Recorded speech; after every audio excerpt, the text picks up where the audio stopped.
Di dalam hadis Sahih Muslim dengan syarahnya Imam Nawawi, nomor hadis 6895, Rasulullah Sallallahu Alaihi Wasallam bersabda, sesungguhnya Allah lebih gembira, lebih meridhai dengan taubatnya seorang hambanya ketika bertobat, di waktu bertobat, daripada salah satu di antara kamu sekalian, kita manusia, yang sedang berada di padang pasir Sahara dengan menaiki kendaraan ontanya,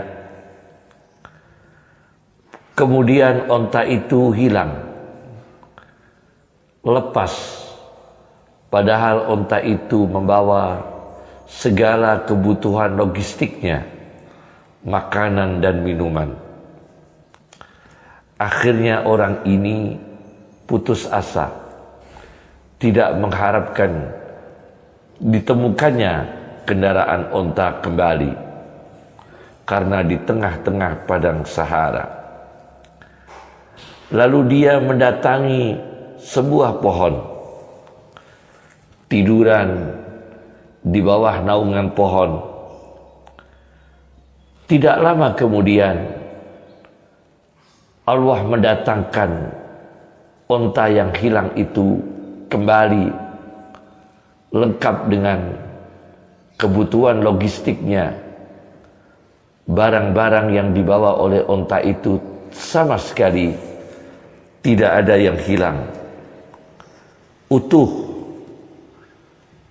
Lalu orang ini bersyukur kepada Allah, saking bungahnya, saking gembiranya, sampai kehilangan kesadaran. Kata Rasulullah SAW, dia mengatakan kepada Allah, Allahumma anta abdi, Allahumma anta abdi, ya Allah, engkau adalah hambaku, wa ana rabbuka, aku adalah Tuhanmu. Perhatikan, saking gembiranya orang ini kehilangan kesadaran, sampai mengatakan, ya Allah, engkau adalah hambaku, aku adalah Tuhanmu.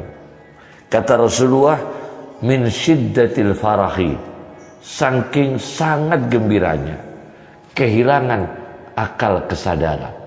Jadi ketika gembira dalam tema positif, itu bisa kehilangan kesadaran, kemudian ekspresinya melakukan doa kepada Allah dengan redaksi yang salah. Satu. Nah, ini terjadi injidab, tertarik, jiwanya tertarik, saking bersyukurnya kepada Allah, jiwa itu tertarik. Kemudian akal kesadarannya itu tidak terkontrol. Akhirnya keluarlah doa dengan kata-kata yang salah.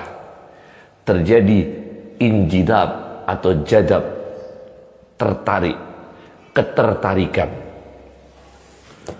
Dalam satu kamus tasawuf, karya Al-Qasani, tadi kitab Syarah Muslim yang pertama, yang kedua adalah Istilahatus Sufiyah, karya Al-Qasani, sebuah kitab kumpulan terminologi tasawuf atau kamus tasawuf. Di halaman 19 mengenai jadbah daya tarik. Daya tarik ini takribul abdi mendekatkan seorang hamba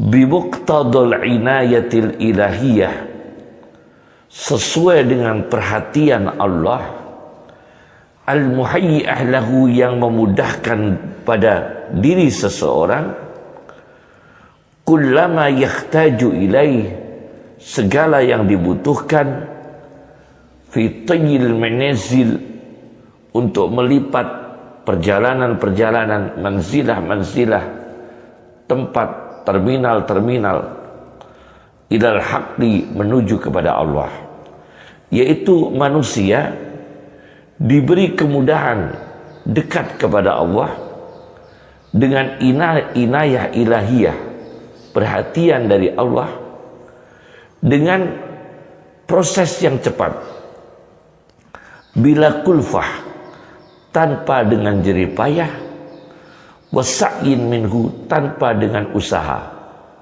Jadi syukur itu muncul di saat gembira, tanpa jerih payah, tanpa ada kontrol pikiran, tanpa ada kontrol akal, langsung melontarkan kata-kata, engkau hambaku, aku Tuhanmu.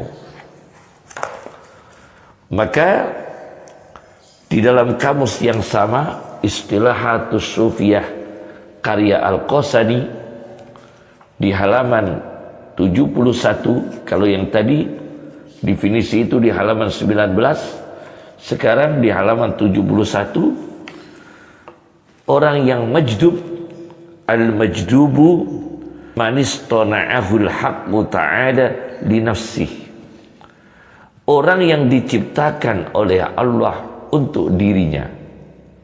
Allah tidak membutuhkan segala sesuatu, tapi orang ini diistimewakan untuk dekat kepada Allah.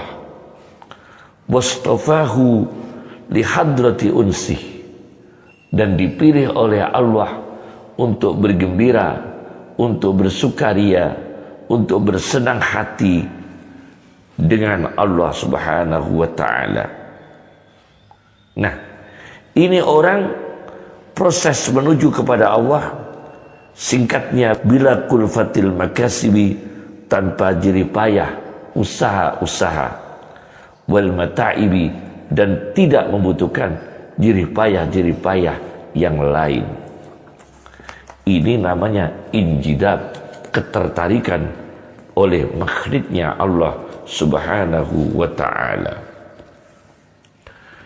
Di dalam Hikam karya Ibnu Athaillah As-Sakandari, hikmah yang ke-245, disebutkan di dalam kitab ini, di dalam kitab Hikam, fa'arbabul jadbi yukshafu lahum an kamali datih, orang-orang yang jadab dibuka, disingkap kesempurnaan zatnya Allah.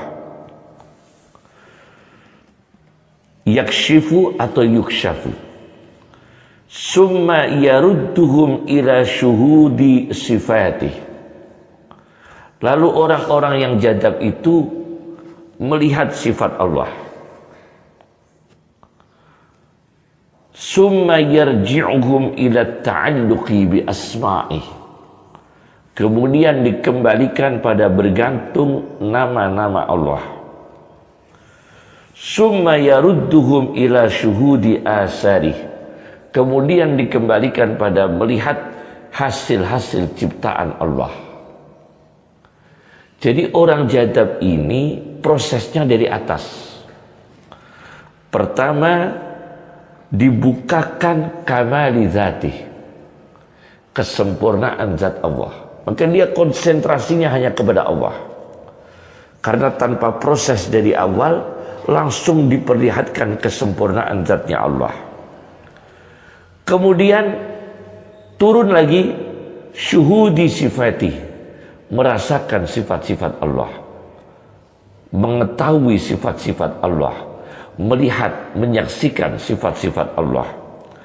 Kemudian at-ta'alluq bi asma'i, turun lagi bergantung pada nama-nama Allah. Turun lagi syuhudi asarihi, melihat hasil-hasil ciptaan Allah termasuk dirinya. Maka orang jadab ini melihat dirinya itu prosesnya terakhir terbalik. Dia lebih awal melihat kesempurnaan zatnya Allah, merasakan sifat Allah, merasakan nama Allah, baru merasakan ciptaan Allah termasuk dirinya sendiri. Maka orang jadab ini secara psikologis mudah terjadi tidak sadar dengan dirinya sendiri. Apa yang dia perbuat, apa yang dia ucapkan, apa yang dia lakukan, apa tindakannya, itu sering tidak sadarkan diri. Karena dia langsung melihat kesempurnaan zat Allah, langsung merasakan sifat Allah, langsung merasakan nama-nama Allah, baru kemudian merasakan alam semesta ciptaan Allah, termasuk merasakan dirinya sendiri. Jadi terbalik, tidak dari bawah. Itu orang jadab. Nah, kemudian Profesor Dr. Said Ramadan Al-Buti di dalam syarah hikamnya Al-Hikamul Ata'iyah, syarah hikam Syarhun wa Tahlil, karya Profesor Dr. Said Ramadan Al-Buti, di jilid 4 halaman 377, Said Ramadan Al-Buti mengatakan ini adalah orang-orang yang dipilih oleh Allah, dispesialkan oleh Allah. Allahu yajtabi ilaihi may yasha'. Allah memilih, Allahu yajtabi, Allah memilih, ilaihi, ditarik kepadanya, ditarik kepada Allah, injidab, terjadinya jadab, daya tarik, mayyasha'u, orang-orang yang dikehendakinya dari sebagian hamba-hambanya. Jadi kesimpulannya menurut Profesor Dr. Said Ramadan Al-Buti, wali jadab itu mujtaba, orang yang dipilih oleh Allah, dibawa kepada Allah. Maksudnya dibawa untuk mengetahui kesempurnaan zatnya, merasakan sifatnya, merasakan namanya, baru kemudian merasakan dirinya.